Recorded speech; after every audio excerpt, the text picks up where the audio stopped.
नमस्कार दोस्तों, विनायक क्लासेस प्रयागराज के यूट्यूब चैनल पर मैं साक्षी सिंह आप सभी का बहुत बहुत स्वागत करती हूँ। सभी को गुड मॉर्निंग, राधे राधे, जय श्री कृष्णा। तो कैसे हैं आप सभी? आशा करती हूँ मस्त होंगे।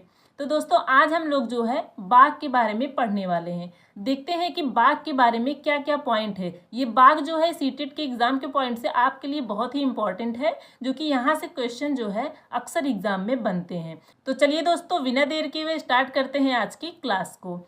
बाघ जो है ये भारत का राष्ट्रीय पशु होने के साथ साथ अपनी प्रजाति में सबसे बड़ा व ताकतवर भी है। कहने का मतलब ये बाघ जो है ये भारत का राष्ट्रीय पशु है, और राष्ट्रीय पशु होने के साथ साथ जो है ये अपनी प्रजाति में, कहने का मतलब कि बाघ की प्रजाति में जो है ये सबसे बड़ा व ताकतवर भी है। जिसकी लंबाई, बाघ की जो लंबाई होती है ये कितनी होती है? ये लगभग 13 फीट होती है। 13 फीट ये लंबा होता है, और इसका वजन जो है वो 300 किलोग्राम तक होता है। कितना होता है? 300 किलोग्राम। और बाघ के साथ जो है कुछ जानवरों के खाल पर जो डिजाइन बने होते हैं, कहने का मतलब जो जानवर होते हैं इनके शरीर पर जो डिजाइन बने होते हैं, जैसे कि बाघ हो गया, बाघ के साथ साथ गाय हो गया, जेब्रा हो गया, कोई भी जानवर आप ले लीजिए, देखिए जो उनके शरीर पर जो डिजाइन दिखते हैं विभिन्न प्रकार के, वो क्या होते हैं, किस कारण से? तो उनके शरीर पर जो बाल पाए जाते हैं, क्या पाए जाते हैं? उनके शरीर पर जो बाल पाए जाते हैं उसी के कारण वो डिजाइन दिखाई देते हैं।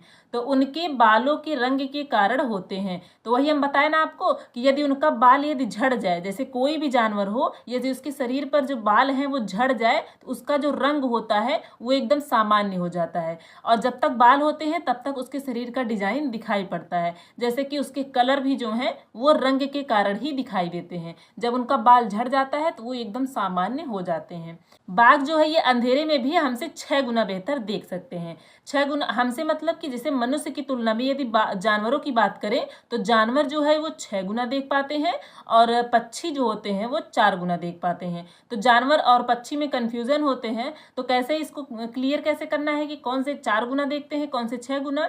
तो ये सिंपल सी ट्रिक है कि जानवर के जो होते हैं वो 2 आगे के पैर हाथ होते हैं और 2 पीछे के पैर। अब चाहे इनको आप हाथ और पैर कहिए, चाहे पूरा के पूरा इनको पैर कह सकते हैं आप। तो जानवर जो होते हैं इनके कितने पैर होते हैं? इनके 4 पैर होते हैं। और पक्षी जो होते हैं इनके कितने पैर होते हैं? इनके 2 पैर ही होते हैं। कितने पैर होते हैं? 2 पैर। वैसे हमारी ड्राइंग तो बहुत अच्छी नहीं है, फिर भी तो पक्षियों के कितने पैर होते हैं? 2 पैर होते हैं। और जानवरों के कितने पैर होते हैं? 4 पैर। तो 2 आंख और 4 पैर, टोटल कितने हो गए? 6। तो हमसे 4 गुना बेहतर, हमसे 6 गुना बेहतर कौन देख पाते हैं? वो देख पाते हैं जानवर। कौन देख पाते हैं? जानवर। और बात करें पक्षी की, तो पक्षी के कितने पैर होते हैं? 2। और इनके कितने आंख होते हैं? 2। तो 2 2 ये मिलकर कितना हो गए? 4। तो मनुष्य की तुलना में जो है वो 4 गुना हमसे बेहतर देख पाते हैं। कौन? पक्षी। और जानवर करें तो जानवर के जो है 4 पैर 2 आंख, टोटल 6 हो गए। तो ये मनुष्य की तुलना में जो है जानवर कितना देख पाते हैं? तो ये जो है 6 गुना बेहतर देख पाते हैं। तो बाघ जो है अंधेरे में हमसे 6 गुना बेहतर देख पाते हैं। और बाघ की आवाज भी जो होती है वो बहुत तेज होती है। कहने का मतलब बाघ जब गुर्राते हैं, जो गरजते हैं वो लोग, उनको गुर्राना कहते हैं। तो बाघ के गुर्राने की जो गति होती है वो कितने किलोमीटर तक सुनाई देती है? तो उसकी आवाज जो है वो 3 किलोमीटर दूर तक सुनाई देती है। अर्थात बाघ का गुर्राना 3 किलोमीटर, अभी हम बताए आपको ना कि 3 किलोमीटर तक सुना जा सकता है। हालांकि बाघ मौके के अनुसार अपनी आवाज बदल देते हैं। कहने का मतलब है कि बाघ जब आवाज निकालते हैं, गुर्राते हैं, तो वो मौके के अनुसार अपनी आवाज को जो है वो बदल देते हैं। जैसे कि यदि वो अपनी मादा को बुलाना हो तो वो अलग आवाज निकालते हैं, और गुस्सा होने पर जो है वो अलग आवाज निकालते हैं। कहने का मतलब कि यदि बाघ को अपनी मादा बघनी को बुलाना हो तो वो अलग आवाज निकालते हैं, तो वो समझ जाती है, उसकी बघनी समझ जाती है कि वो उसको बुलाने के लिए आवाज निकाला जा रहा है। और यदि वो गुस्सा हो तो गुर्राता है ना, तो गुर्राने के लिए वो अलग आवाज निकालता है। तो क्या है कि बाघ की आवाज बहुत तेज होती है। उसकी आवाज जो है वो कितने किलोमीटर तक सुनाई देती है? उसकी आवाज जो है वो 3 किलोमीटर दूर तक सुनाई देती है। और वो जो है मौके के अनुसार जो होता है वो अपनी आवाज को जो है वो बदल सकता है। जैसे बघनी को बुलाना हो तो अलग, और गुस्सा होने पर वो अलग आवाज निकालता है। और बाघ की मूछें जो होती हैं वो एकदम एंटीना की तरह काम करती हैं, जैसे कि हवा में हुए कंपन को वो भाप लेती हैं। यदि जैसे कि बाघ यहाँ पे है और वहां से अगर कोई शिकार गया, या फिर कोई भी पौधे पत्तियों की डालियां वो दोनों हिली हैं, जैसे कि जानवर के जाने पे हिली है कि हवा के चलने पर हिली है, ये जो है वो अपनी मूंछों के द्वारा जो है वो पता लगा लेता है। तो बाघ की मूछें हवा में कंपन को भाप लेती हैं और उसे शिकार की बिल्कुल सही स्थिति का पता चल जाता है, ताकि वह अंधेरे में भी रास्ता ढूंढ लेता है। जैसे बाघ जो होते हैं वो छिप का शिकार करते हैं, वो जो है घास झाड़ियों के बीच में छिपे रहते हैं, बिल्कुल एकदम शांत होके। जब वहां से शिकार कोई जाता है तो वो अचानक उस पर जो है वो प्रहार करते हैं। और जैसे कि यदि पौधे हिले हैं तो वो हवा से हिले हैं या किसी जानवर के जाने से हिले हैं, तो वो जो है वो बहुत ही आसानी से अपनी मूंछों के द्वारा पता लगा लेते हैं। बाघ अपने इलाके में मूत्र करके अपनी गंध छोड़ते हैं और अपनी सीमा का निर्धारण करते हैं। जैसे कि उसका इलाका फिक्स होता है, वो अपने इलाके का निर्धारण कैसे करता है? अपने मूत्र के गंध के द्वारा करता है। अपने मूत्र करके वो जो है अपने इलाके का निर्धारण करता है, उससे उसको पता चलता है कि हमारा इलाका कहाँ तक है। यदि उसके इलाके में कोई दूसरा बाघ प्रवेश कर जाता है, उसको पता चल जाता है कि हमारे इलाके में किसी दूसरे बाघ ने जो है वो प्रवेश किया है। तो जिससे दूसरे बाघ मूत्र की गंध को पहचान कर उसकी सीमा में नहीं आते। अभी हम आपको बताया ना कि उसका इलाका फिक्स होता है, यदि कोई दूसरा आ जाता है उसको पता भी चल जाता है, और दूसरे जो आते हैं वो आने से पहले उनको पता चल जाता है कि हम किसी दूसरे के इलाके में प्रवेश कर रहे हैं, इसलिए वो अपने इलाके से बाहर नहीं जाते, वो दूसरे के इलाके में प्रवेश नहीं करते हैं। उनको ये पता कैसे चलता है? तो वो जो है अपने मूत्र करके उनके मूत्र की गंध से जो है वो उनको पता चल जाता है, जो कि कई किलोमीटर बड़ा होता है। कहने का मतलब उनका इलाका जो होता है वो कई किलोमीटर दूरी तक होता है। बाघ के दोनों कान बाहर की आवाज को इकट्ठा करने के लिए अलग अलग दिशाओं में घूम भी सकते हैं।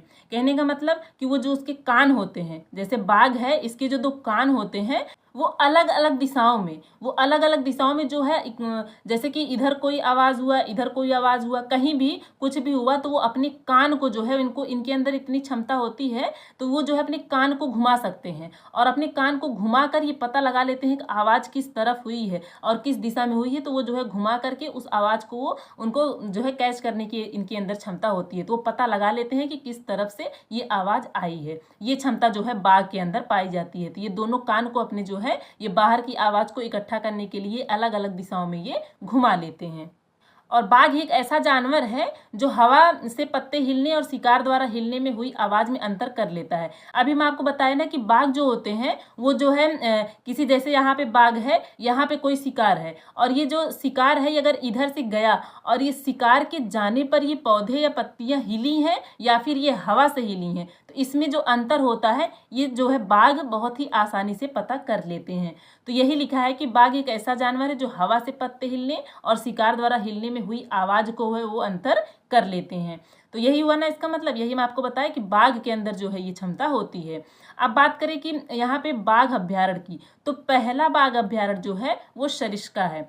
तो पहला बाघ अभ्यारण्य कौन सा है? सरिस्का है। ये कहाँ पे है? तो ये जो है राजस्थान राज्य में स्थित है। क्वेश्चन आपसे पूछ सकता है, यदि अभ्यारण्य से क्वेश्चन बने तो ये क्वेश्चन बन सकता है कि पहला बाघ अभ्यारण्य कौन सा है, तो कौन सा हो जाएगा? सरिस्का हो जाएगा। और कहाँ पर है ये? तो ये जो है राजस्थान राज्य में स्थित है।